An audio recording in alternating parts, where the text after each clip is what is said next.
Boa noite, irmãos, graça e paz. Vamos dar início ao nosso culto ao Senhor, nosso culto de adoração e louvor a Deus, a esse Deus maravilhoso. Vou pedir para os irmãos se colocarem em pé para juntos adorarmos. Cantando a música Vem, esta é a hora da adoração. Que essa noite realmente possamos entregar o nosso louvor, a nossa adoração ao Senhor Jesus. Entregar tudo aquilo que também tem nos preocupado, tem nos deixado ansiosos, entregar nas mãos do nosso Senhor Jesus Cristo. Amém?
Realmente juntos possamos entregar a nossa mente, o nosso coração ao nosso Senhor Jesus.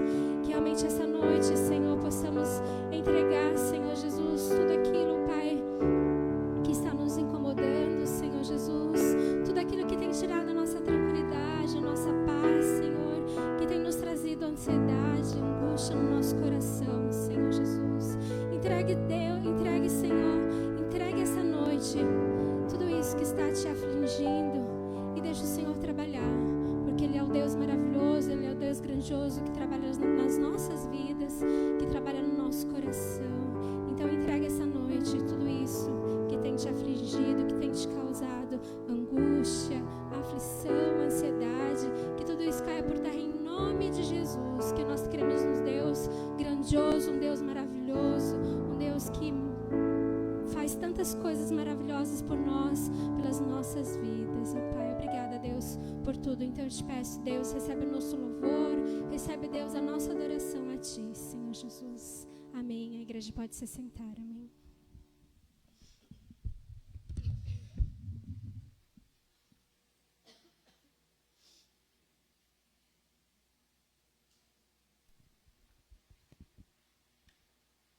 Boa noite, irmãos, a graça e a paz do nosso Senhor Jesus. Antes de nós orarmos, eu quero convidá-los a abrirem suas Bíblias no Evangelho de Lucas, capítulo 14. Esse texto é o texto que nós trabalhamos nessa semana nos nossos grupos de discipulado e crescimento. E o tema que nós falamos foi o custo do discipulado. Há um preço que foi pago por Jesus, o preço da nossa salvação. Mas há um preço para seguir Jesus. E é sobre isso que nós trabalhamos e falamos. E eu quero só trazer aqui um breve resumo para reforçar e relembrar aqueles que têm participado dos grupos e para aqueles que não participaram, entenderem aí a importância de estarmos juntos. Lucas, capítulo 14, a partir do verso 25. Lucas, capítulo 14, a partir do verso 25, diz a palavra: Grandes multidões o acompanhavam, e ele, voltando-se, lhes disse: Se alguém vem a mim e não aborrece a seu pai e mãe, e mulher e filhos, irmãos e irmãs, e ainda a sua própria vida, não pode ser meu discípulo. E qualquer que não tomar a sua cruz e vier após mim, não pode ser meu discípulo. Pois qual de vós, pretendendo construir uma torre, não se assenta primeiro para calcular a despesa e verificar se tem os meios para concluir? Para não suceder que, tendo lançado os alicerces e não a podendo acabar, todos os que a virem zombem dele, dizendo: Este homem começou a construir e não pôde acabar. Ou qual é o rei que, indo para combater outro rei, não se assenta primeiro para calcular se com 10.000 homens poderá enfrentar o que vem contra ele com 20.000? Caso contrário, estando o outro lado ainda longe, envia-lhe uma embaixada pedindo condições de paz. Assim, pois, todo aquele que dentre vós não renuncia a tudo quanto tem, não pode ser o meu discípulo. Como eu disse, há um preço que foi pago por Jesus, o preço da nossa salvação lá na cruz. Mas há um preço para seguirmos Jesus. E essa semana nós trabalhamos sobre isso nos nossos GDCs, falando sobre esse custo de seguir a Cristo.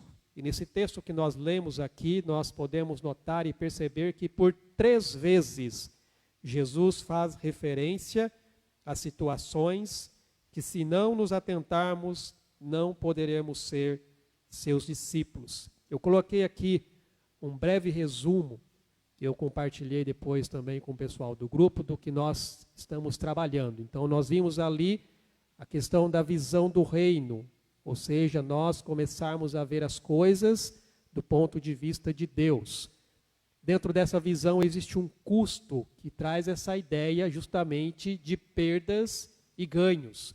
Esses 2 textos que eu coloquei mostram claramente isso. E aqui embaixo, falando sobre o ministério de Jesus, e aí os desafios que Jesus fez durante o seu ministério para os seus discípulos. Venha e veja, arrependa-se e creia, siga-me, e siga-me, farei de vocês pescadores de homens. E aí nós trabalhamos em cima das marcas de um verdadeiro discípulo. Ser um discípulo de Jesus baseado nesse texto que nós acabamos de ler aqui, envolve você muitas vezes abrir mão de relacionamentos. Ele diz aqui: se alguém vem a mim e não aborrece seu pai, mãe, mulher e filhos, irmãos e irmãs, e ainda a sua própria vida, não pode ser o meu discípulo. Ou seja, o nosso amor a Cristo deve estar acima de qualquer coisa, mesmo que seja da nossa esposa ou dos nossos filhos. E depois, projetos pessoais, abrir mão de projetos pessoais. No verso 27 ele diz: e qualquer que não tomar a sua cruz e vier após mim, não pode ser o meu discípulo. E aí ele usa duas ilustrações de alguém que começa a fazer algo, mas ele planeja, ele calcula para ver se realmente vai poder ali acabar o que ele está construindo ou se ele vai poder enfrentar o inimigo que é muito maior do que ele. Então Jesus está trazendo a ilustração para dizer que nós precisamos medir quais são as perdas e ganhos que nós temos para segui-lo. Realmente seguir a Jesus vai exigir uma decisão da nossa parte. E por fim, abrir mão de possessões materiais. Verso 33. Assim, pois, todo aquele que dentre vós não renuncia a tudo quanto tem, não pode ser o meu discípulo. E uma frase que eu destaquei é justamente essa, de que discipulado, ele é muito mais do que você sentar com alguém dentro de uma salinha e começar ali a estudar alguma revista ou até mesmo a Bíblia com ele. Discipulado é a vida. Foi isso que Jesus fez. É a vida na vida. É você realmente caminhar com as pessoas, estar com as pessoas. Por isso que o caminho do discípulo é o caminho do seu mestre. Como que eu faço discipulado? Seguindo o exemplo de Jesus. Como que Jesus fez discípulos? Ele chamou pessoas para estar junto com ele. É isso que nós fazemos. Chamamos pessoas para caminhar conosco dentro daqueles passos que tem os desafios de Jesus. E aí vem a referência que Jesus fala do sal e a luz. Sal é influência. Qual a influência que você está tendo no ambiente que você está vivendo, como discípulo de Jesus? Luz é impacto. Eu até usei a ilustração, quando você está num ambiente escuro e de repente uma luz se acende, automaticamente você fecha os olhos, porque a claridade é tanta que você não consegue ficar de olhos abertos, mas aos poucos você vai olhando. Por quê? É o impacto. Então, qual é o impacto que você está tendo como discípulo de Jesus no lugar em que você está vivendo? Então, isso é o que nós aprendemos nessa semana no nosso GDC. E nós vamos continuar aprofundando esse tema ainda mais nos próximos estudos que nós vamos estar fazendo, falando sobre as ferramentas que Deus nos tem dado para podermos viver esse discipulado dele em nossas vidas. Lembrando que o caminho do discípulo é o caminho do seu mestre. Fazer discípulos é você chamar pessoas para caminhar com você, mostrando a ela quais são os valores do reino de Deus. Vamos orar? Pai, nós te louvamos, ó Deus, e agradecemos ao Senhor por mais, ó Deus, uma oportunidade e privilégio que nos é concedido aqui. Muito obrigado, Senhor, por este dia que o Senhor fez e preparou. Eu te agradeço, ó Deus, porque desde o nosso levantar, o Senhor, ó Deus, tem cuidado de nós. Ao renovar a tua misericórdia sobre as nossas vidas, ao nos proporcionar, ó Deus, um dia na presença do Senhor, ó Deus, para te exaltar e glorificar.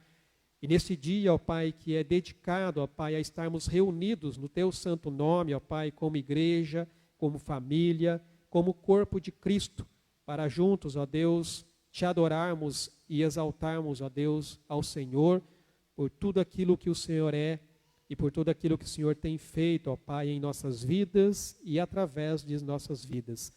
Recebe o nosso louvor, recebe, ó Deus, a nossa adoração. Que teu Espírito Santo, ó Deus, tenha liberdade para agir em nosso meio e que nós estejamos, ó Pai, com os nossos ouvidos atentos e corações abertos. Aquilo, ó Deus, que o Senhor tem a tratar conosco aqui nesta noite, através dos louvores, das orações e principalmente através da tua palavra. Que realmente, ó Pai, nós possamos, ó Pai, estar, ó Deus, receptivos àquilo, ó Deus, que o Senhor tem a falar conosco. Abençoa o teu povo, abençoa a tua igreja, aqueles que ainda estão por chegar, aqueles que nos acompanham através da internet. Que a boa mão do Senhor, ó Pai, seja sobre a vida de cada um deles, em nome de Jesus. Amém, Senhor Deus. Amém, meus irmãos. Vamos continuar louvando e adorando o nome do nosso Deus.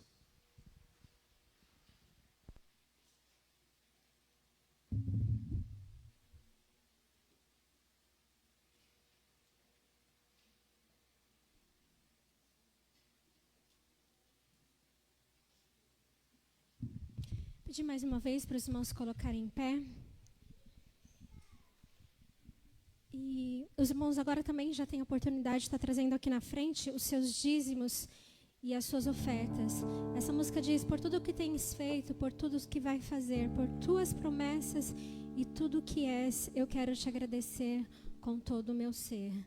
O Senhor Jesus deu o seu único filho para morrer na cruz, para nos salvar e nos perdoar de todos os nossos pecados. Então, realmente temos que ser gratos a Ele por isso, porque aquela cruz não era dele, aquela cruz era minha, era sua. Mas pela misericórdia do nosso Senhor Jesus Cristo, Ele morreu ali para nos salvar e nos perdoar de todos os nossos pecados. Amém?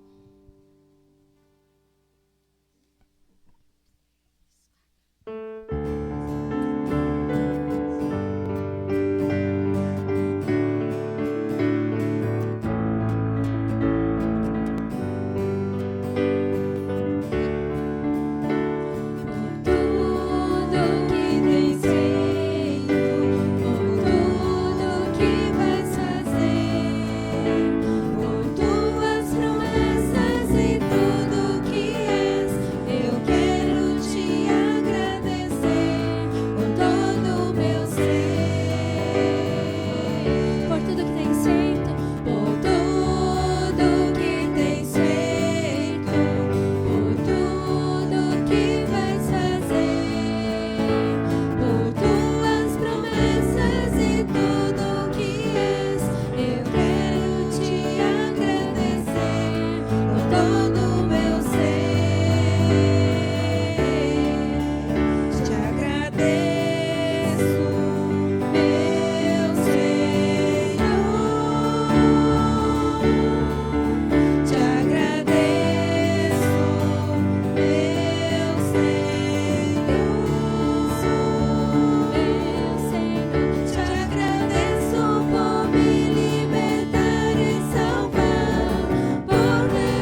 glórias ao nosso Senhor Jesus, que morreu naquela cruz para nos salvar.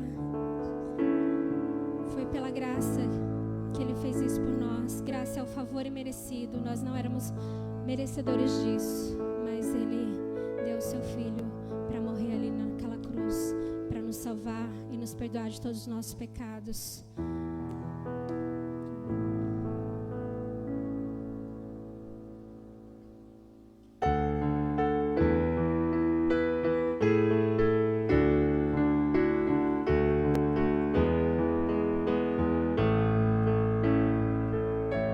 Graça sobre graça recebi, e da plenitude renasci. Quando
Deus, Pai, obrigado, Senhor, pela nossa vida, a vida que nós temos por Tua graça, Tua misericórdia, a misericórdia do Senhor Jesus, Pai, que se entregou na cruz pelos nossos pecados. Aquele que nele crê, hoje tem essa vida, Senhor. Então, que o Senhor, de fato, faça consciência em nós, que nós tenhamos essa vida, que possamos viver, Senhor, essa semana como servos do Senhor Jesus, pois o velho homem já se foi na cruz. Vivamos então em novidade de vida, Pai, seguindo os Teus mandamentos, capacitados sempre pelo Teu Espírito Santo, Senhor. Abençoe hoje o pastor Fernando, que a Tua palavra se faça através dele, chegue aos nossos corações, que possamos viver da Tua palavra, Pai, assim como as nossas professoras, que a palavra entre na mente e no coração dos nossos filhos, e assim possamos divulgar, sermos divulgadores da Tua palavra, Pai. Abençoe nossas vidas, que nós também possamos ser bênçãos na vida de outras pessoas, transmitindo o Teu Evangelho e a Tua palavra, Senhor. Essa oração que nós fazemos, Pai, em nome do Teu Filho amado, Jesus. Amém. Amém. A igreja pode se sentar. Amém.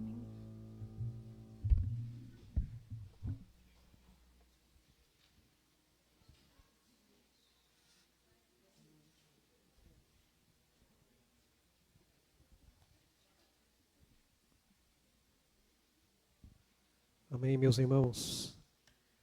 Antes de nós passarmos para o momento da ceia, nós vamos orar. Temos alguns motivos para estarmos intercedendo. Vamos agradecer ao Senhor pela vida da Nancy, a mãe da irmã Elza, passou por uma cirurgia essa semana. Orar para que Deus abençoe a recuperação dela. Vamos orar pela vida do nosso irmão Lúcio, continuar intercedendo. Tem feito aí o seu tratamento. Orar também pela vida do nosso irmão Pedro. Tem feito aí os exames e o Pedro tem pedras, né, irmão?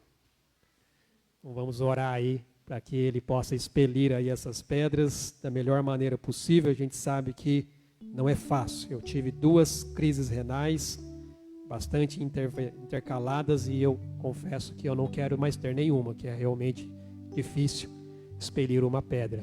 Mas que Deus continue sustentando. Então, vamos também orar pela Martinha. Passou por 2 exames. Que Deus também esteja... vai fazer. Então vamos orar para que Deus abençoe aí os exames que ela vai estar fazendo.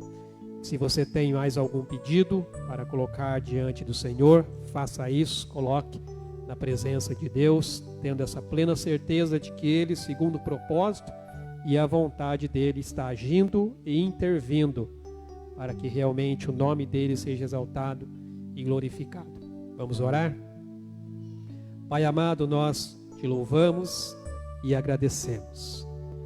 Porque, ó Deus, nós acabamos de declarar aqui, ó Deus, através deste cântico, que nós somos comprados pelo sangue de Jesus. É o teu amor, ó Pai, e como diz a tua palavra, se expressou de tal maneira que ele não pôde ser contido. O Senhor, ó Deus, enviou o seu Filho para que todo que nele crê não pereça, mas tenha a vida eterna. A vida abundante e plena que só o Senhor pode dar. E, ó Deus, nós estamos aqui neste momento para, ó Deus, colocar diante do Senhor as necessidades do teu povo, da tua igreja. Somos gratos, ó Deus, porque o Senhor tem operado, o Senhor tem se movido. Mas nós pedimos que o Senhor, ó Deus, continue intervindo, ó Pai, sobre essas vidas, pois elas precisam e necessitam, ó Pai, da boa mão do Senhor sobre suas vidas. Abençoa, ó Deus, a vida da dona Nancy, a sua recuperação, ó Deus, pós-cirurgia. E, Senhor, ó Deus, esteja ali com ela, afofando o seu leito, cuidando da sua vida, assim como da irmã Elza, ó Pai, do Ferraz, da Joyce e toda a família. Também, ó Deus, pedimos e continuamos intercedendo pela vida do nosso irmão Lúcio, pelo tratamento que ele tem feito. O Senhor continue abençoando o teu servo, ó Pai, fortalecendo o seu organismo. E, ó Deus, como eu tenho falado, o desejo do nosso coração é a cura, é a plena restauração, ó Pai, do corpo, ó Deus, do teu servo, ó Pai.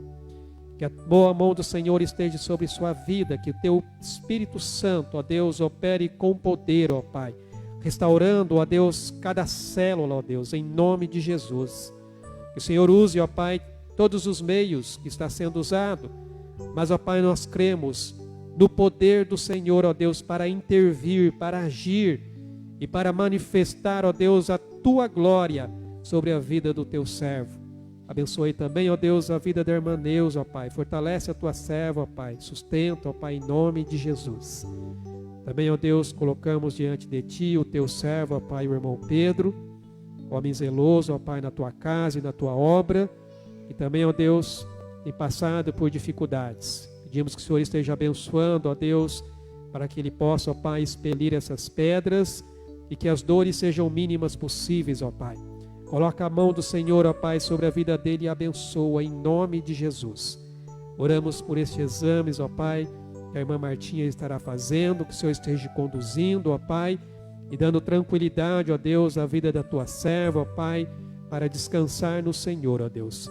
Assim, ó Deus, como a necessidade de tantos outros que agora, neste momento, está, ó Deus, apresentando diante do teu trono de graça e misericórdia, para que o Senhor, ó Deus, nos socorra em tempo oportuno. Pai, nós colocamos tudo isso, crendo na providência do Senhor, crendo, ó Deus, no teu mover, no teu agir, ó Pai, sobre essas vidas, sobre esses corações. Que o Senhor, ó Deus, esteja, ó Deus, intervindo e manifestando o teu poder, em nome de Jesus. Amém, Senhor Deus. Amém, meus irmãos. Nós vamos passar agora para o nosso momento da celebração da ceia, onde nós trazemos à memória o sacrifício de Cristo ali na cruz. Quero convidar as irmãs que estarão nos auxiliando aqui nesta ministração, na distribuição dos elementos, enquanto o louvor estiver sendo entoado, aqueles que forem participar conosco, como eu sempre falo aqui, você que já declarou a sua fé em Cristo Jesus e publicamente já desceu as águas do batismo confessando isso, você é convidado a participar conosco deste momento. Se coloque em pé, você que estará participando deste momento de celebração, enquanto o louvor estiver sendo entoado, as irmãs estarão aí distribuindo os elementos e depois todos juntos iremos celebrar a ceia do Senhor.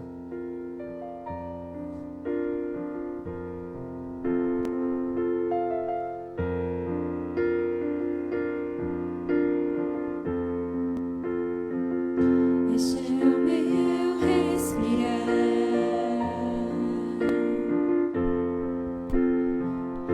este é o meu respirar.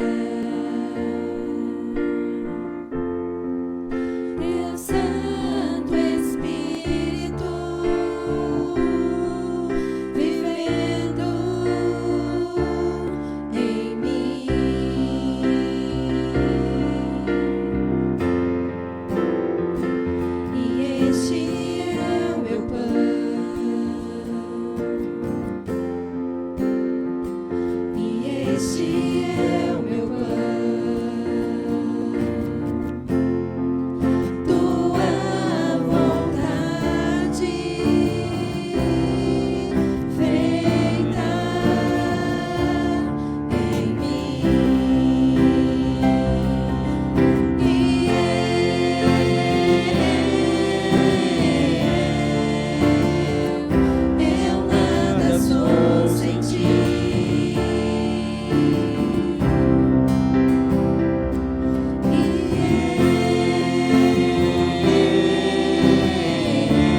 todos receberam os elementos para que juntos participemos deste memorial.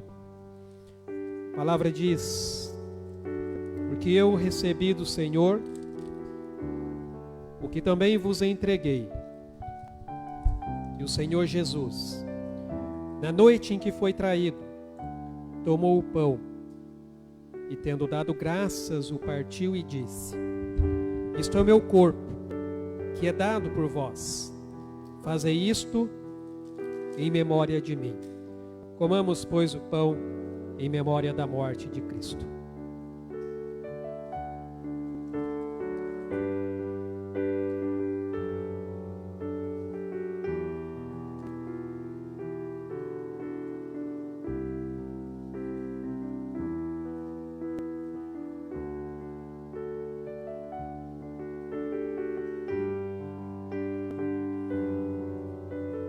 Por semelhante modo, depois de haver ceado, tomou também o cálice, dizendo: este cálice é a nova aliança no meu sangue.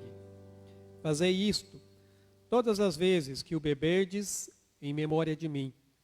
Porque todas as vezes que comerdes este pão e beberdes o cálice, anunciais a morte do Senhor até que ele venha. Bebamos, pois, o cálice.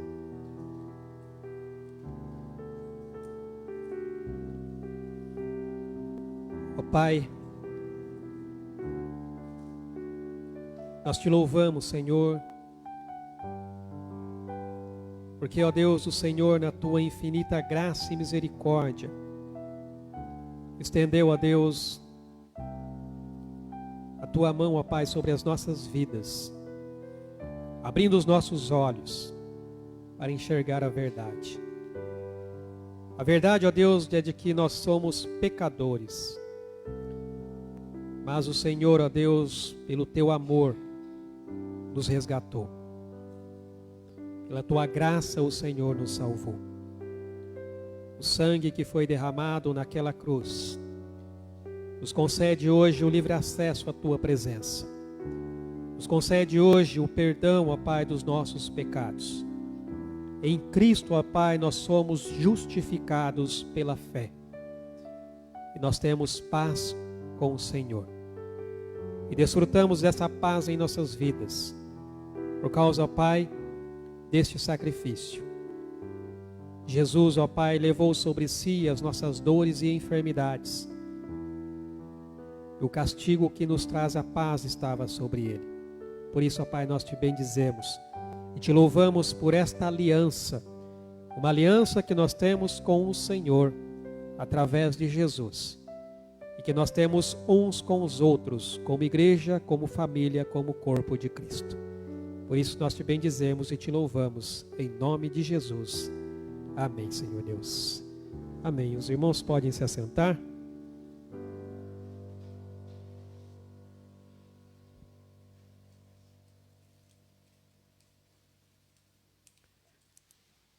E eu convido vocês abrirem suas Bíblias no Evangelho de Marcos, capítulo 15.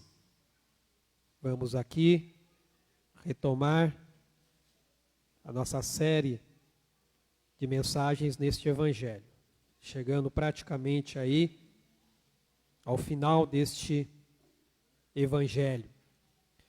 No texto de hoje nós vamos meditar aqui, irmãos, e falar sobre a humilhação de Jesus e a sua sentença de morte. Marcos, capítulo 15, a partir do verso 1 até o verso 15. É o texto que nós estaremos meditando aqui nesta noite. Diz assim: logo pela manhã, entraram em conselho os principais sacerdotes com os anciãos, os escribas e todo o sinédrio, e amarrando a Jesus, levaram-no e o entregaram a Pilatos. Pilatos o interrogou: és tu o rei dos judeus? Respondeu Jesus: tu dizes. Então os principais sacerdotes o acusavam de muitas coisas. Tornou Pilatos a interrogá-lo: nada respondes? Vê quantas acusações te fazem. Jesus, porém, não respondeu palavra, a ponto de Pilatos muito se admirar. Ora, por ocasião da festa, era costume soltar ao povo um dos presos, qualquer que eles pedissem. Havia um chamado Barrabás, preso com amotinadores, os quais em um tumulto haviam cometido homicídio. Vindo a multidão, começou a pedir que lhes fizesse como de costume.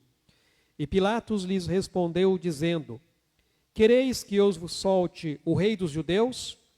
Pois ele bem percebia que, por inveja, os principais sacerdotes o haviam entregado. Mas estes incitaram a multidão no sentido de que lhe soltasse, de preferência, Barrabás. Mas Pilatos lhes perguntou: que farei, então, deste a quem chamais o rei dos judeus? Eles, porém, clamavam: crucifica-o. Mas Pilatos lhes disse: que mal fez ele? E eles gritavam cada vez mais: crucifica-o. Então Pilatos, querendo contentar a multidão, soltou-lhes Barrabás e, após mandar açoitar a Jesus, entregou-o para ser crucificado. Irmãos, como nós vimos, a resposta de Jesus mediante ali o conjurar do sumo sacerdote, quando ele estava ali diante de Anás e Caifás, deixaram os líderes religiosos completamente furiosos. Jesus havia dito que eles veriam o Filho do Homem vindo nas nuvens com poder e glória.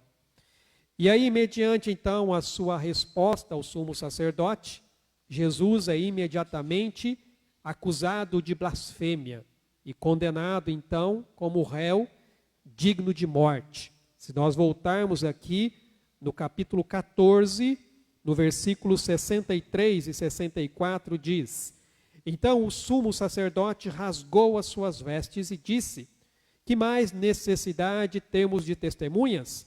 Ouvistes a blasfêmia, que vos parece? E todos o julgaram réu de morte. Só que, como nós já vimos, a corte do Sinédrio, ela não tinha poderes para executar a pena de morte.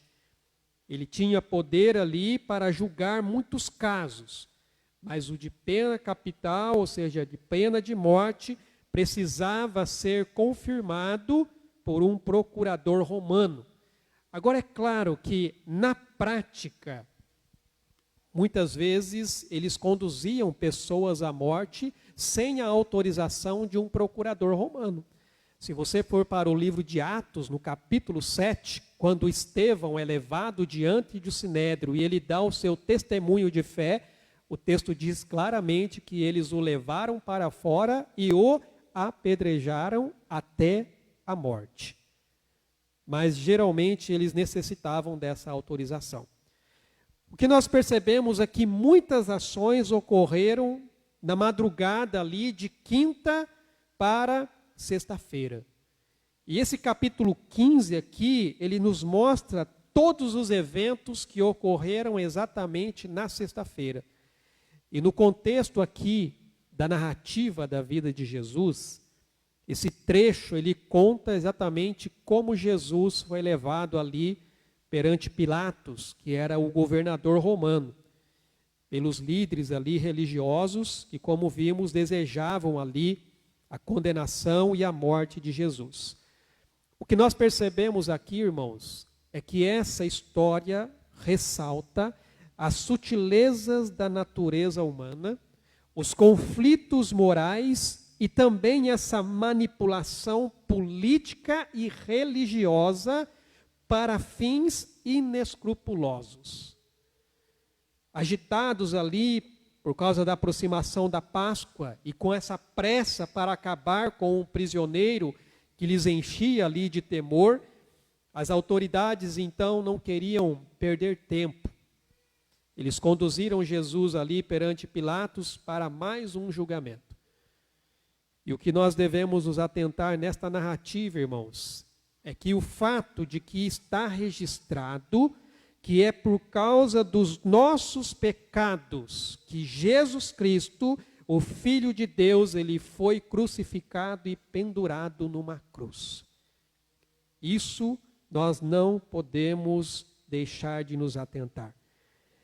Marcos, ele vai concluir aqui o seu evangelho com 2 eventos que são impactantes e que revelam essa demonstração do amor de Deus e revelam também a esperança da salvação para a humanidade, que é justamente a crucificação e logo depois a ressurreição de Jesus.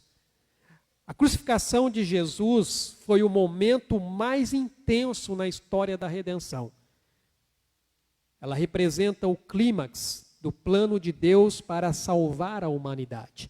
É o ponto central, é o Cristo crucificado. Paulo, escrevendo aos Romanos, ele vai dizer: Deus prova o seu amor para conosco pelo fato de ter Cristo morrido por nós, sendo nós ainda pecadores. A maior demonstração de amor que Deus já deu foi lá na cruz, ao crucificar Jesus, ao permitir que o seu Filho sofresse e morresse no nosso lugar. E nesse ponto crucial, então, nós vemos que Jesus leva sobre si todos os pecados da humanidade. Porém, este evento aqui também revelou, irmãos, a extrema maldade do ser humano. Esse evento aqui mostra que a morte de Jesus não apenas mostrou esse amor generoso de Deus, mas também destaca para nós o lado mais sombrio do coração humano. Jesus foi conduzido aqui a 2 julgamentos. Um judaico, conduzido ali pelos líderes religiosos, e o outro romano, sob jurisdição secular. Como Roma detinha esse poder de executar sentença de morte, Jesus foi então entregue às autoridades romanas para cumprir a sentença de crucificação.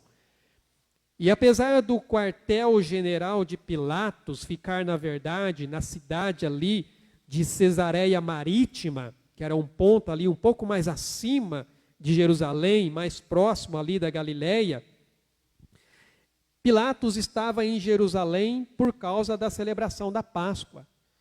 Pilatos, ele preocupado ali com essa instabilidade política naquela região, ele sabia que outro tumulto judaico ia trazer ali severas consequências para o seu governo, pois ele já havia sido advertido por César de que se houvesse um outro motim entre o povo, ele é que iria pagar o preço. Então Pilatos estava preocupado com isso. Então ele tentou ali encontrar uma solução para tentar pacificar a multidão que estava ficando fora de controle. E a primeira coisa que nós destacamos aqui nesse texto é a humilhação do Messias. No versículo 1 diz que Jesus foi ali amarrado e levado então diante de Pilatos. Irmãos, a humilhação de Jesus se deu de várias formas. Hernandes Dias Lopes, no seu comentário, ele diz o seguinte: Jesus desceu do céu para a terra, deixando sua posição divina para se tornar humano. Apesar de ser rei, ele optou por se tornar servo. Embora fosse juiz, ele se tornou uma vítima indefesa. Mesmo sendo santo, ele carregou o peso do pecado. Aquele que era abençoado, voluntariamente se tornou uma maldição. Enquanto os anjos o glorificavam, os seres humanos o desprezavam e cuspiam nele. Ele suou sangue no Getsêmani, foi cuspido, acusado falsamente e espancado no sinédrio, condenado à morte e açoitado no pretório, e finalmente seria então crucificado no Calvário. Paulo, escrevendo aos Filipenses, diz que Jesus esvaziou-se a si mesmo, tomando a forma de servo, fazendo-se semelhante aos homens, e achado na forma de homem, humilhou-se a si mesmo, sendo obediente até a morte e morte de cruz. Esta é a humilhação do Messias. Aquele que é o rei, vem para ser o servo. Aquele que é o juiz, se torna o réu. Aquele que é o santo, se torna pecado por nós. E aí então nós temos Jesus diante de Pilatos. E é interessante que eu faço aqui, é uma referência ao texto de Isaías, que nos traz ali de forma muito clara, quando ele diz ali, era desprezado e o mais rejeitado entre os homens, homem de dores, e que sabe o que é padecer. E como um de quem os homens escondem o rosto, era desprezado, e dele não fizemos caso. Jesus é levado diante de Pilatos.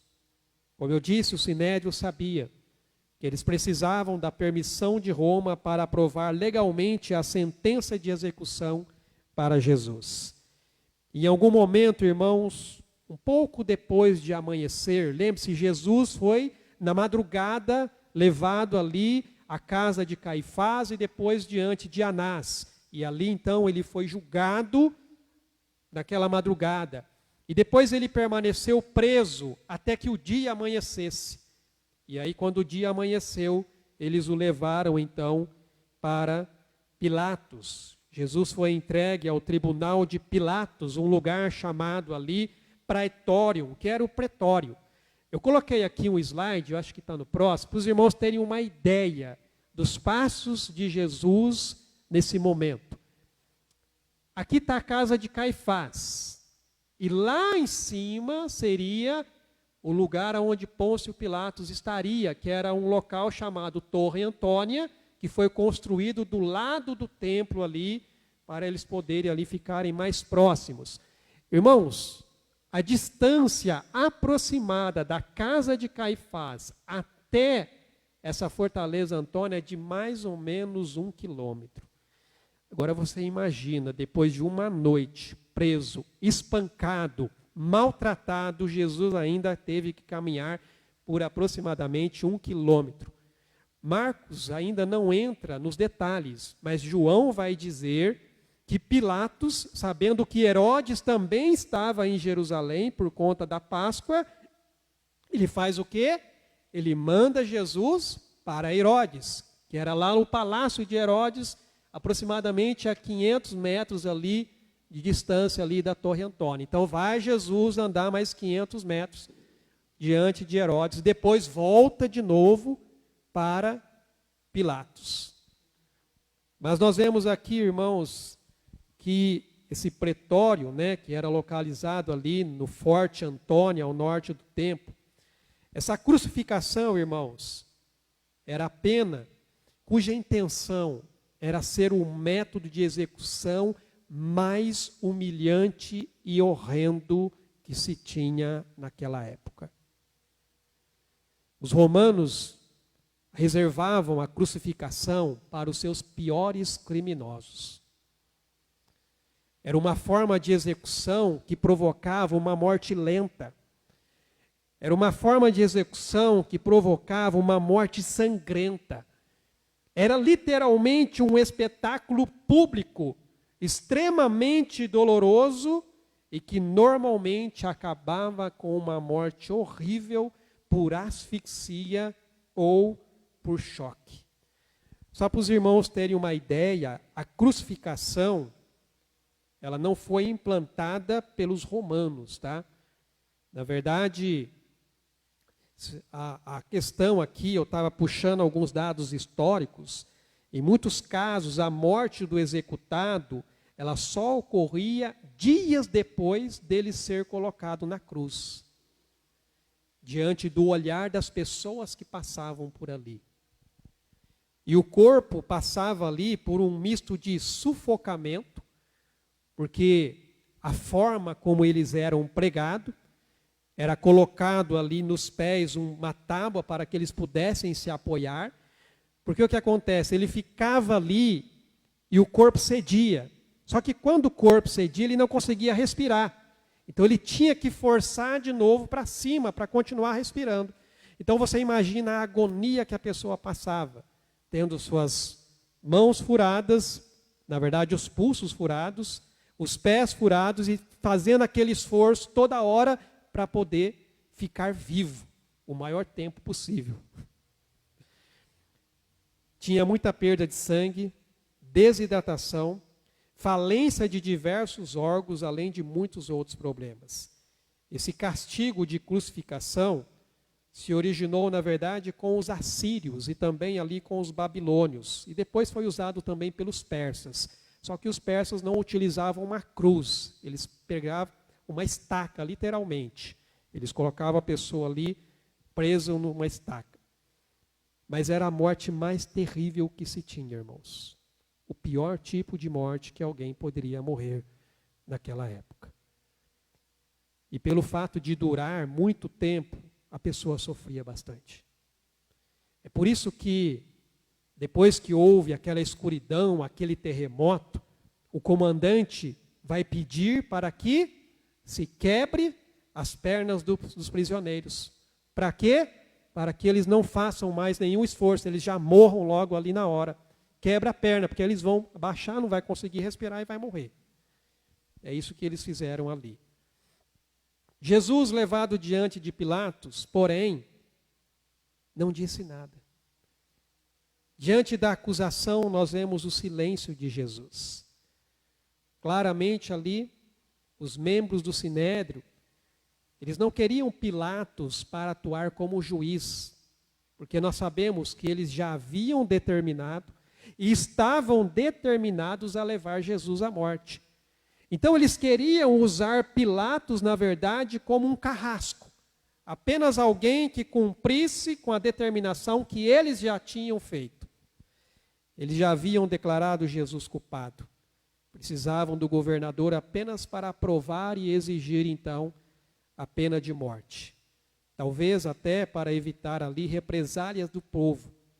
Os líderes religiosos estavam evitando, vamos dizer assim, ser os responsáveis pela morte de Jesus. É como se eles dissessem assim, não foi a gente que matou, foi Pilatos que mandou matar. Então nós não temos nada a ver com isso. Mas para fazer com que Jesus parecesse ser um revolucionário, e dessa forma então ele seria uma ameaça para Roma, os líderes judaicos acusaram Jesus de enganar a nação, proibindo que as pessoas pagassem impostos e que ele reivindicava ser rei. Porque para uma pessoa ser declarada com a pena de morte, teria que ser por um crime horrendo, horrível. Então eles teriam que arrumar um argumento para que Pilatos realmente pudesse mandar crucificar Jesus. Então eles vão dizer assim, esse homem diz que nós não devemos pagar imposto para Roma. Este homem está se declarando rei.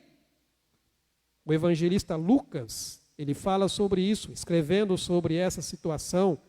Lucas, capítulo 23, no versículo 1, ele diz aqui, olha, levantando-se toda a assembleia, levaram Jesus a Pilatos, e ali passaram a acusá-lo, dizendo, encontramos este homem pervertendo a nossa nação, vedando pagar tributo a César e afirmando ser ele o Cristo, o Rei. Só que diante das acusações feitas, Jesus se calou, cumprindo com a profecia de Isaías, capítulo 53, versículo 7, que nos diz, ele foi oprimido e humilhado, mas não abriu a boca. Como cordeiro foi levado ao matadouro, e como ovelha muda perante os seus tosqueadores, ele não abriu a boca. Vejam vocês, Jesus é o servo de Deus, que sofre em silêncio e aceita o sofrimento pelo mundo. O escritor e professor William Barclay, Ele diz que há momentos que o silêncio é mais eloquente que as palavras. Porque o silêncio pode dizer coisas que as palavras não podem.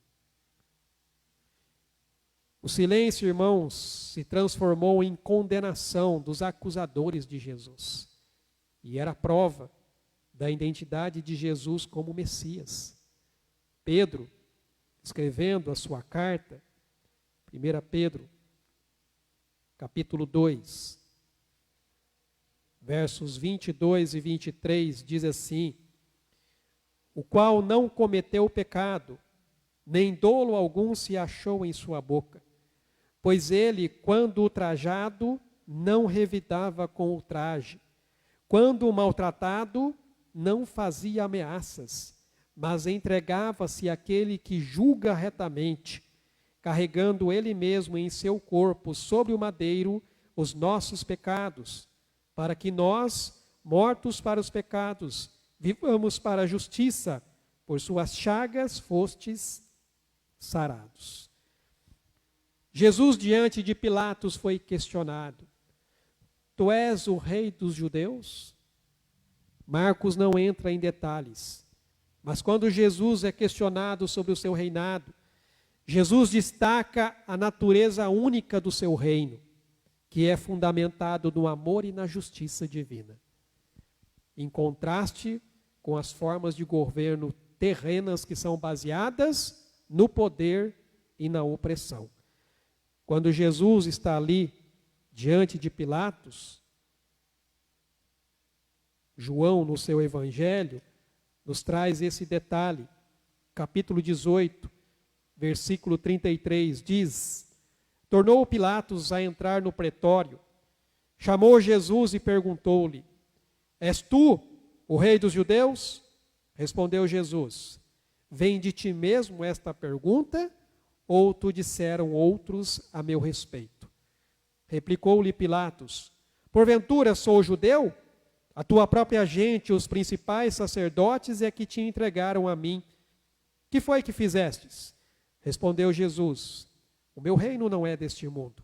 Se o meu reino fosse deste mundo, os meus ministros se empenhariam por mim, para que não fosse eu entregue aos judeus. Mas agora o meu reino não é daqui. Então lhe disse Pilatos: logo tu és rei? Respondeu Jesus: tu dizes que sou rei.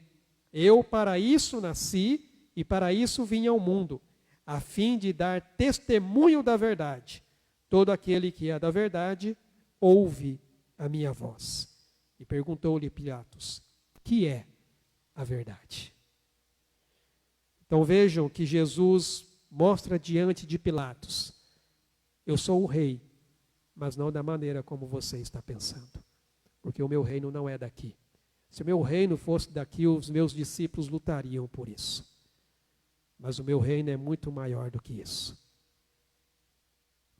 O reino de Jesus, irmãos, é baseado na verdade revelada de Deus. Não é baseado em posições, não é baseado em cargos ocupados mediante uma busca pelo poder e por causa da ganância do coração humano. E Jesus já havia ensinado isso para os discípulos. Se você voltar aqui, no próprio Evangelho de Marcos, capítulo 10, no versículo 42 em diante, ele vai dizer aqui, olha só: mas Jesus, chamando-os para junto de si, disse-lhes: sabeis que os que são considerados governadores dos povos têm-no sob seu domínio, e sobre eles os seus maiorais exercem autoridade. Mas entre vós não é assim. Pelo contrário, quem quiser tornar-se grande entre vós, será esse o que vos sirva. E quem quiser ser o primeiro entre vós, será servo de todos. Pois o próprio Filho do Homem não veio para ser servido, mas para servir e dar a sua vida em resgate de muitos. O reino de Jesus não é baseado em cargos e em posições. Ele é baseado em servir. É isso que fazemos. Nós servimos. Temos funções, temos cargos? Temos. Mas todos aqui somos servos. Servos diante de Deus. E o maior prazer que nós temos é de servir ao próximo, independente do que seja. Diante da acusação e do silêncio de Jesus, o julgamento diante de Pilatos prossegue. Porém, Pilatos está diante de um impasse. Ele quer soltar Jesus, porque ele não vê nenhum motivo para condená-lo à morte. E aí então nós vemos uma escolha a ser feita. Porque Pilatos, como governador romano, se viu agora numa posição bastante complicada. Porque ele sabia da inocência de Jesus e, de certa maneira, ele queria fazer justiça. Se você voltar aqui no próprio capítulo 15 de Marcos, versículo 9 e 10, diz assim: E Pilatos lhes respondeu, dizendo: Quereis que eu vos solte o rei dos judeus? Pois ele bem percebia que, por inveja, os principais sacerdotes lo haviam entregado. Porém, ele estava muito mais preocupado em não desagradar os líderes judeus e evitar problemas políticos do que prejudicar a sua carreira. Pilatos já havia ali cometido os erros que tinham irritado os judeus. Então, diante de qualquer incidente adicional, poderia ali resultar em sua remoção por Roma. Como eu já disse, Pilatos já havia feito algumas coisas que deixaram os judeus ali não muito contentes com ele. Então, qualquer outro motim que houvesse seria motivo para César tirá-lo da sua posição de governador ou até mesmo levá-lo à prisão e também à morte. Essa era a situação de Pilatos. Confesso que eu não gostaria de estar no lugar dele. Mas, irmãos, Pilatos, como eu disse, cometeu erros. Ele tinha medo de encerrar a sua carreira política. E essa pressão política, então, foi que influenciou as suas decisões durante o julgamento de Jesus. Porque, esperando ali por uma saída, o que Pilatos faz? Ele apela para uma tradição anual da Páscoa. A cada ano, o governador concedia anistia a um criminoso condenado da escolha do povo. Como que quisesse ali cultivar uma boa vontade para com o povo, demonstrar uma certa misericórdia para com o povo. Pilatos talvez esperasse que a multidão escolhesse Jesus, porque afinal de contas Jesus havia realizado muitos milagres. Jesus havia curado muitas pessoas. Então era a expectativa dele que talvez eles escolhessem Jesus. Porém, eles escolheram Barrabás. Agora, irmão, sabe o que é interessante? Eu acho que não é por acaso que o nome desse criminoso seja Barrabás. Barrabás significa o filho do pai. Bar, em hebraico, significa filho. E Abba significa pai. Então, Barrabás é o filho do pai. Talvez não seja por acaso que seja esse o nome desse criminoso. Porque aqui nós temos o filho de um pai pecador humano, que estava sendo oferecido para as pessoas no lugar do filho de um pai sem pecado. Consegue perceber a analogia entre Barrabás e Jesus? Barrabás, filho de um pai pecador. Jesus, filho de um pai divino, sem pecado. Pilatos oferece libertar Jesus, contrariando os principais sacerdotes invejosos. Porém, a multidão foi instigada a pedir a soltura de Barrabás. Se você vai aqui para o texto de Mateus, capítulo 27, no versículo 20, diz assim: Mas os principais sacerdotes e os anciãos persuadiram o povo a que pedisse Barrabás e fizesse morrer Jesus. O povo estava escolhendo um homem pecador no lugar de um homem inocente. Esse paradoxo é evidente, irmãos. Aqueles que acusavam Jesus de traição contra César clamavam pela soltura de alguém que verdadeiramente era culpado dos crimes que havia cometido. E essa posição dos líderes religiosos nós podemos descrever como irracional e absurda. Como que alguém escolhe uma pessoa como Barrabás, cuja vida mostra claramente que era um criminoso? Sabe o que isso nos mostra, irmãos?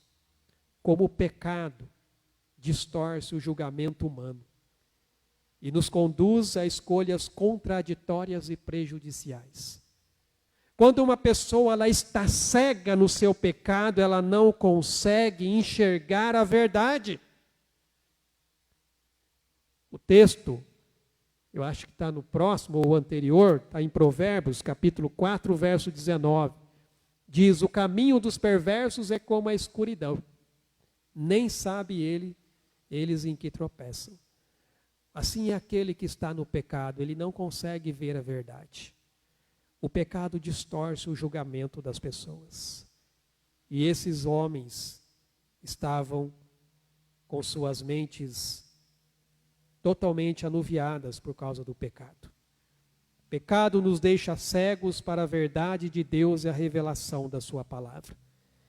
Lembre-se, irmãos, que 5 dias antes, essa mesma multidão que estava gritando para Jesus, crucifica-o, crucifica-o, havia-o recebido 5 dias antes, dizendo o quê?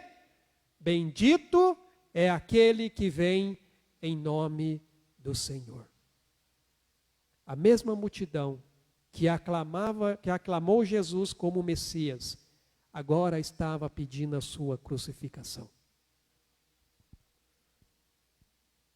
Pilatos desconhecia o coração humano, porque ele pensou que a multidão escolheria Jesus. Agora talvez você se pergunte, pastor, como isso pode ter acontecido? Como a multidão que aclamou Jesus como Messias mudou assim tão radicalmente? Irmãos, a inconstância, a instabilidade do coração e da mente humana, sem a graça de Deus, eu diria que é a nossa resposta. Eu vejo aqui pelo menos 3 razões para essa mudança de atitude. A primeira é a própria pressão exercida sobre a multidão pelos principais sacerdotes. Como nós vimos aqui claramente que os religiosos persuadiram a multidão a escolher Barrabás e não Jesus. Sabe o que isso nos mostra, irmãos? O medo de ser rejeitado e colocado à parte da sociedade leva muitas pessoas a fazerem escolhas erradas pelo simples fato de que todo mundo também está agindo assim. Muitos cedem à pressão social e fazem escolhas erradas porque todo mundo faz. Qual é o problema? A segunda coisa são as expectativas messiânicas. Jesus, no final, não provou ser o tipo de Messias que o povo desejava e estava esperando. Qual era o tipo de Messias que o povo queria? O Messias político, o Messias guerreiro, que chegasse e se assentasse no trono, derrotasse Roma e levasse Israel novamente a ser a nação gloriosa diante das outras nações. Mas não foram isso que eles viram em Jesus. Sabe o que isso nos mostra? Nossas expectativas contrárias à perspectiva de Deus fazem com que rejeitemos os seus planos e vontades simplesmente porque não se encaixam dentro dos nossos planos. É simples. Essa não é a vontade de Deus, porque não se encaixa com aquilo que eu estou querendo. Não está de acordo com o que eu estou buscando. E por fim, a própria ignorância do que as Escrituras dizem. Nós vimos na semana passada o que o Antigo Testamento oferece um quadro de redenção e também do Messias. E que há várias predições sobre o Messias e a sua vinda, assim como o seu reino e também o seu caráter. E essas predições falavam do Messias, do reino de paz, de perdão, de cura, de justiça, de sofrimento e purificação espiritual. Sabe qual a lição que fica aqui para nós? Não negligencie as Escrituras.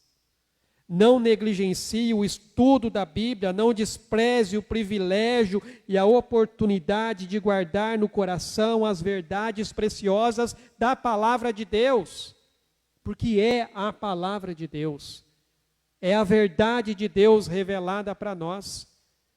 Muitos caem no pecado desses religiosos e dessa multidão por não conhecerem a palavra de Deus.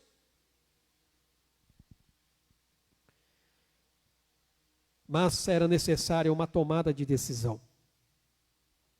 Porque à medida que a multidão começou a gritar, a pressão sobre Pilatos tornava-se avassaladora.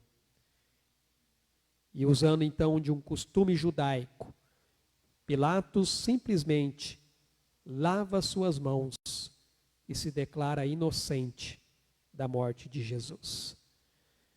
O lavar das mãos de Pilatos, irmãos, não foi por acaso.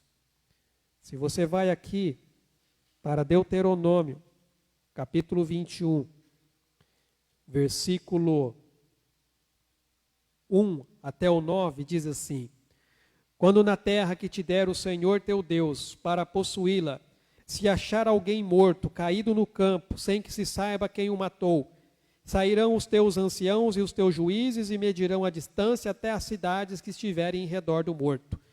Os anciãos da cidade mais próxima do morto tomarão uma novilha da manada que não tenha trabalhado nem puxado com o jugo, e a trarão a um vale de águas correntes que não foi lavrado nem semeado, e ali naquele vale desnucarão a novilha. Chegar-se-ão os sacerdotes, filhos de Levi, porque o Senhor teu Deus os escolheu para o servirem, para abençoarem em nome do Senhor e por sua palavra decidirem toda demanda e todo caso de violência.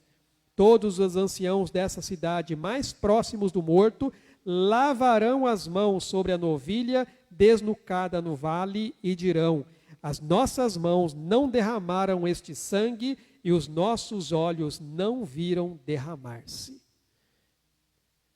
Era um costume judaico. Lavar as mãos significa: não vi nada, não sei de nada, não tenho culpa de nada. Isso é com vocês. Estou isento da responsabilidade do que vocês estão fazendo. Então vejam que, ignorando completamente o significado de compaixão e perdão que a Páscoa representa, sabe o que o povo faz? Responsabiliza-se pela morte de Jesus, trazendo juízo sobre a própria vida deles. Irmãos, eles estavam na Páscoa. O que eles celebravam na Páscoa? A libertação. Eles celebravam na Páscoa o perdão. Eles celebravam na Páscoa a graça e a misericórdia de Deus. E como eles estavam agindo? Sem perdão, sem graça e sem misericórdia. Eles não estavam fazendo jus ao dia em que eles estavam comemorando. Estavam sendo totalmente hipócritas. E Mateus vai dizer claramente que, mediante esse lavar das mãos de Pilatos, o próprio povo vai dizer o seguinte. Mateus capítulo 27, verso 24 e 25 diz assim: vendo Pilatos que nada conseguia, antes, pelo contrário, aumentava o tumulto, Mandando vir água, lavou as mãos perante o povo, dizendo: estou inocente do sangue deste justo, fique o caso convosco.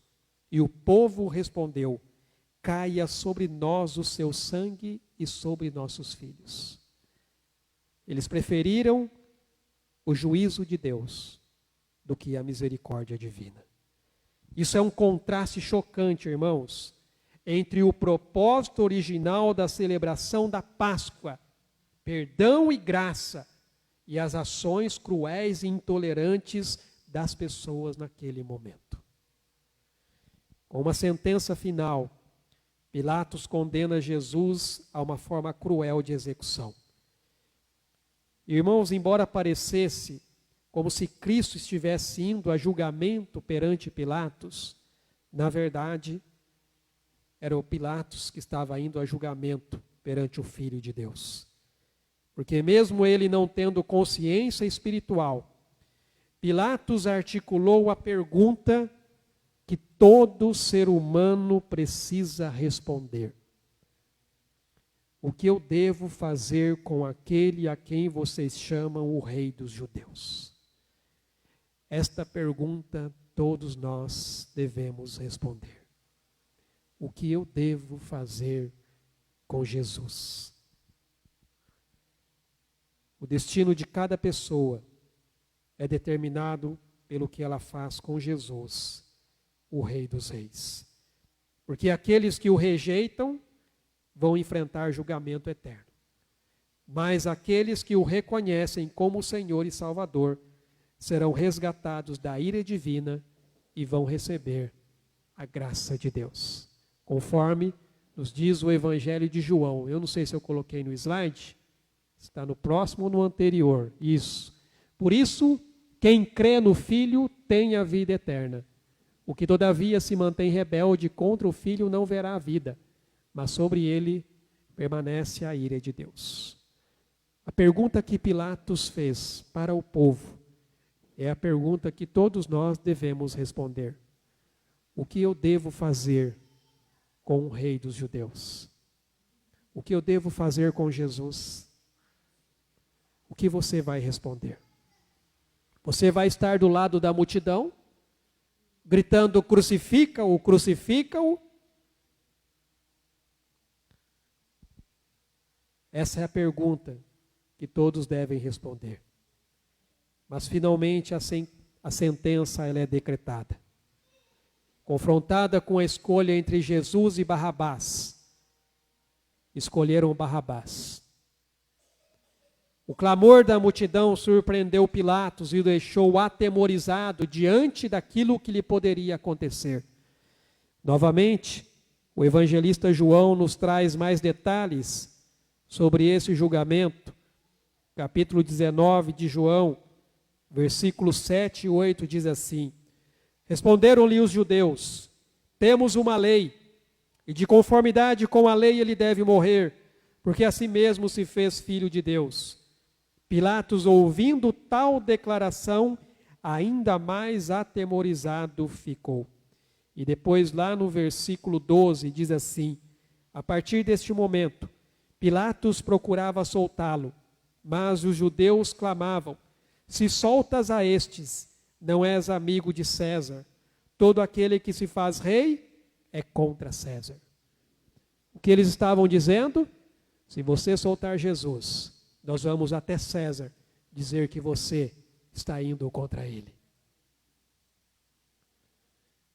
Amados, Pilatos viu que ele estava prestes a perder o seu prestígio, a sua posição, a sua possessão e quem sabe até a sua liberdade ou até mesmo a sua vida. E Pilatos então coloca a justiça de lado, simplesmente para agradar os outros, motivado pelos seus próprios interesses. Marcos resume dizendo simplesmente que Pilatos, ansioso por satisfazer ou agradar a multidão, solta-lhes Barrabás. Sabe o que isso nos lembra?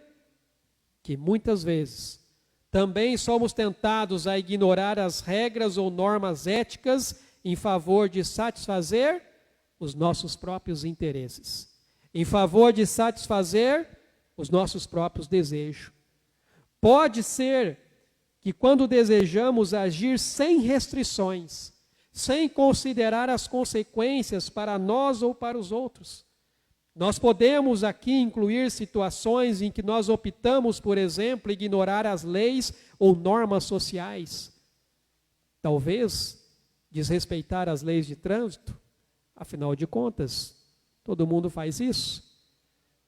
Ou quem sabe sonegar impostos, ou mesmo infringir regras éticas em nossas interações diárias.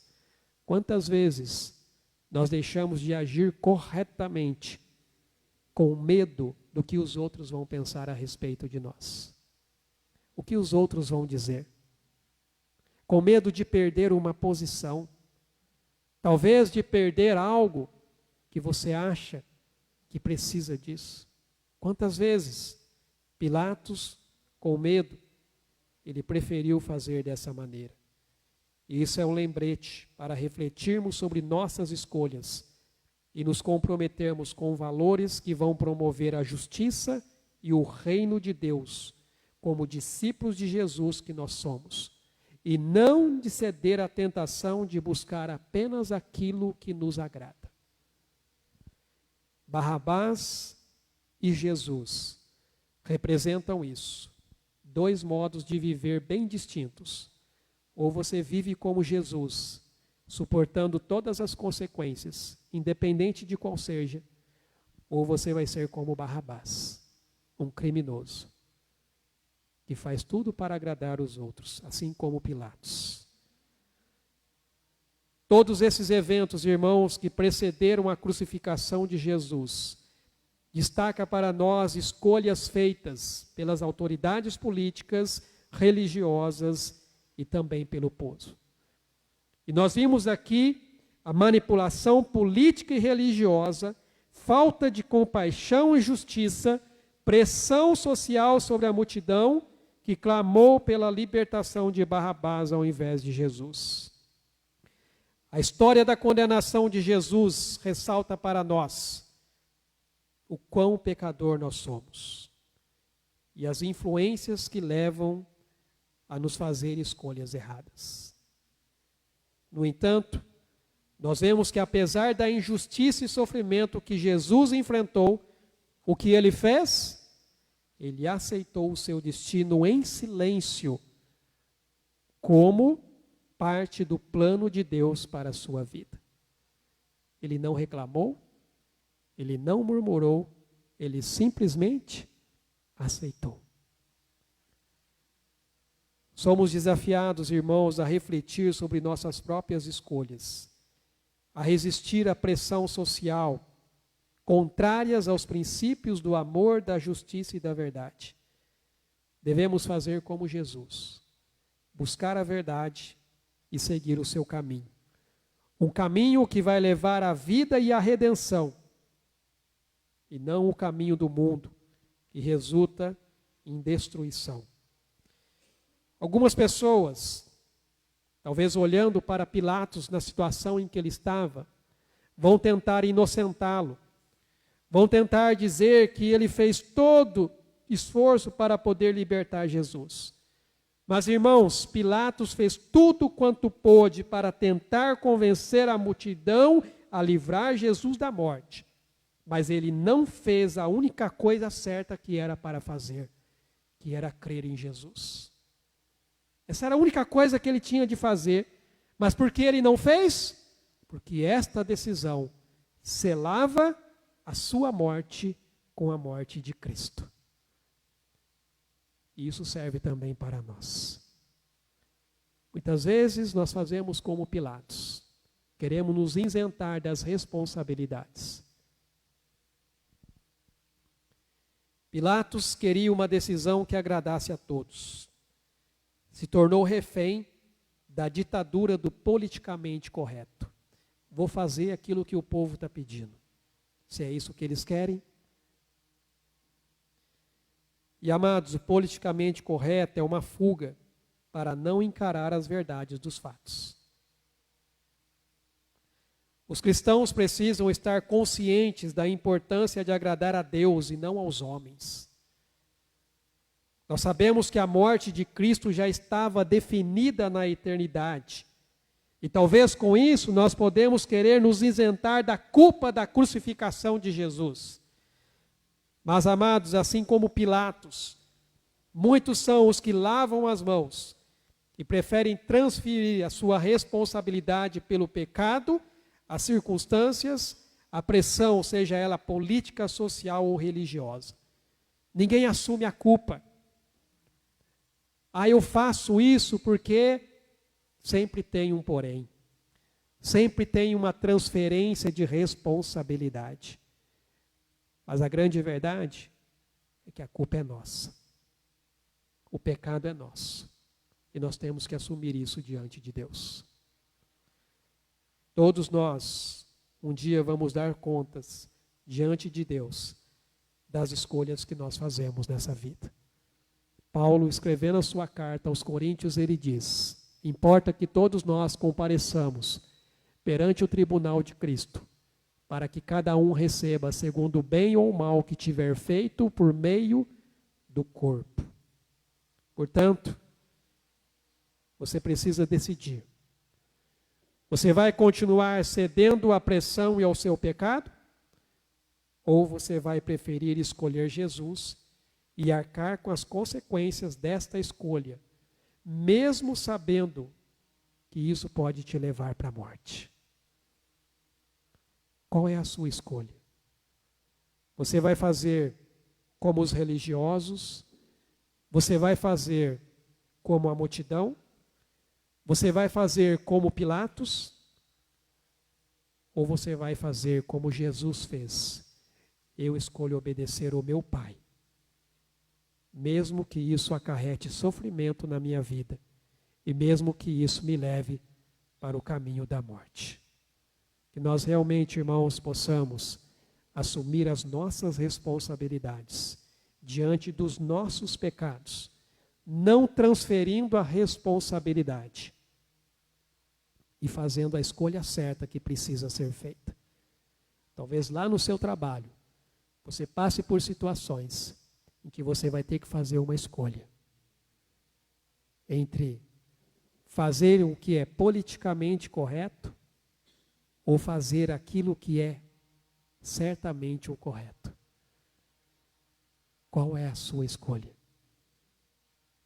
E lembre-se que há consequências para qualquer uma delas.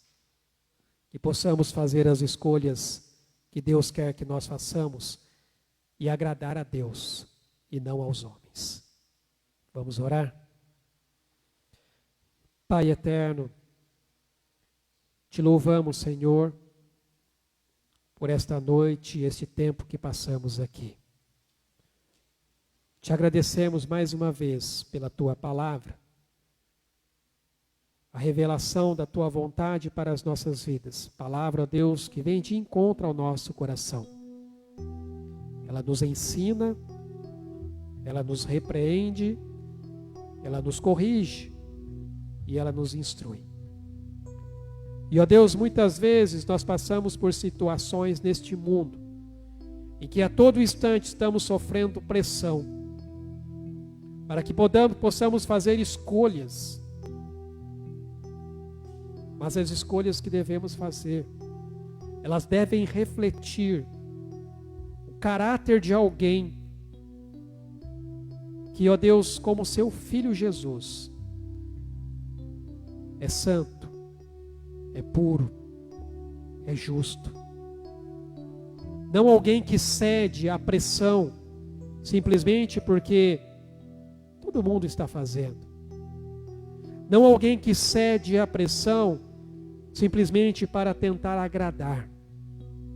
Mas alguém que sabe da verdade, que vive essa verdade e arca com as consequências dessa verdade. Pilatos estava diante da verdade e ele não soube reconhecer isso. Ele apenas questionou o que é a verdade. E a verdade estava diante dele. Mas ele preferiu escolher, ó Deus, o seu próprio caminho, com medo da represália, com medo de perder a sua posição, com medo de até mesmo ser morto. Mas ele teve a oportunidade de escolher a vida, mas não o fez. E quantos, ó Deus, têm a oportunidade de fazer a escolha certa e não fazem? O Senhor nos apresenta a cada dia o caminho que nós devemos seguir. Que nós possamos, ó Pai, saber escolher aquilo que é certo. Escolhendo em primeiro lugar andar com Jesus e andar como Jesus, em obediência à Tua palavra e em submissão à Tua vontade. Em nome de Jesus. Amém, Senhor Deus. Amém, meus irmãos. Quero só passar aqui um rápido aviso. No próximo sábado nós vamos ter um encontro de oficiais, mas também de homens, tá? Vai estar sendo promovido aí pela nossa denominação. Vai ser lá na Igreja Cristã Evangélica do Vale do Sol, em São José, a igreja do pastor Henderson, que os irmãos conhecem, a partir das 8 horas. Depois eu vou estar colocando a programação para os irmãos. Pastor, esses oficiais, quem são? Presbíteros e diáconos. Mas é só para presbíteros e diáconos? Não, todos os homens estão convidados a participarem conosco também deste evento. É uma oportunidade para que você possa conhecer outras pessoas e também entender como que funciona o nosso sistema administrativo e eclesiástico da igreja, que é isso que vai ser ministrado e passado lá. O que é ser um presbítero, o que é ser um diácono, qual é a função de um presbítero, qual é a função de um diácono, como que isso funciona dentro da igreja. Então, se você tem o interesse de pelo menos tomar conhecimento disso, eu convido você a estar conosco no próximo sábado neste encontro. Depois eu vou estar colocando lá no grupo dos homens, e aí quem tiver interesse, a gente se organiza aí para a gente poder ir, tá bom? E ter esse tempo lá com os irmãos, aprendendo um pouquinho mais sobre as questões administrativas também da nossa denominação. E sempre lembrando os nossos GDCs que têm acontecido durante a semana aí nos lares, que você possa estar conosco, abrindo o seu lar ou participando.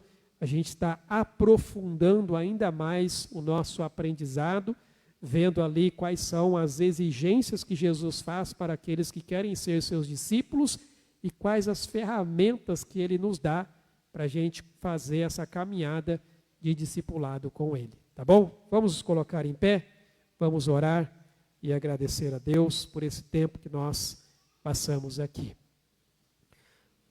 Ó Pai amado, eu te louvo, Senhor, e te agradeço mais uma vez por este culto. Ó Deus, muito obrigado pela presença, ó Pai, do Teu Espírito, ó Pai, agindo em nossas vidas, ó Pai, em nosso meio.